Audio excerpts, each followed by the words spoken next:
Fully booked naman ang mga biyahe ng mga bus pa probinsya sa ilang bus terminal sa EDSA Cubao.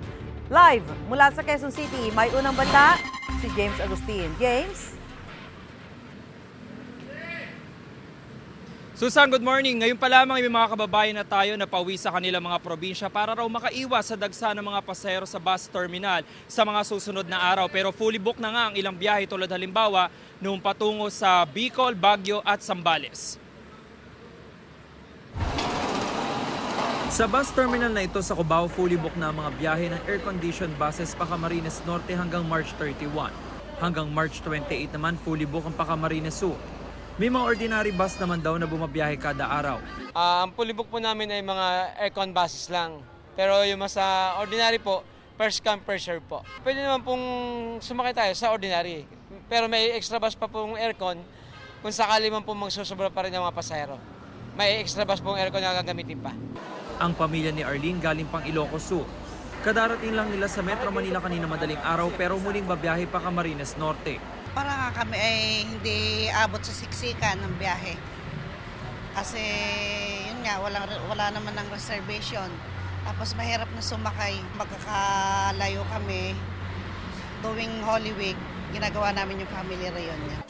Si Sheryl nag-leave na sa trabaho simula ngayong araw. Kasama niya babiyahe pa Quezon ang dalawang anak.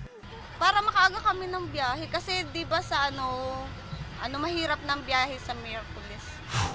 Fully booked na rin ang biyahe pa Baguio at Zambales sa bus terminal na ito sa March 27 at 28. Nag-apply sila ng special permit sa LTFRB kaya may mga extra bus na babiyahe. Sa Miyerkules naman inaasahan ng bus terminal na ito ang dagsaan ng mga pasahero. Kaya nagdagdag na sila ng mga bus na babiyahe at nag-apply ng special permit sa ilang biyahe pa Nueva Ecija. Maaga sa terminal sa Edi na galing pang Bicol at pauwi sa Nueva Ecija. Para iwas traffic. Na-traffic na rin din, maraming ginagawang kalsada.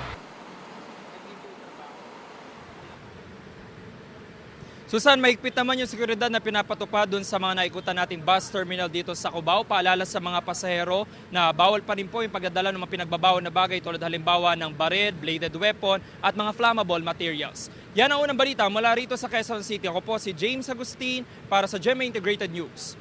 Mga kapuso, para una ka sa mga balita, mag-subscribe sa GMA Integrated News sa YouTube. Sa mga kapuso abroad, subaybayan niyo po kami sa GMA Pinoy TV at sa www.gmanews.tv.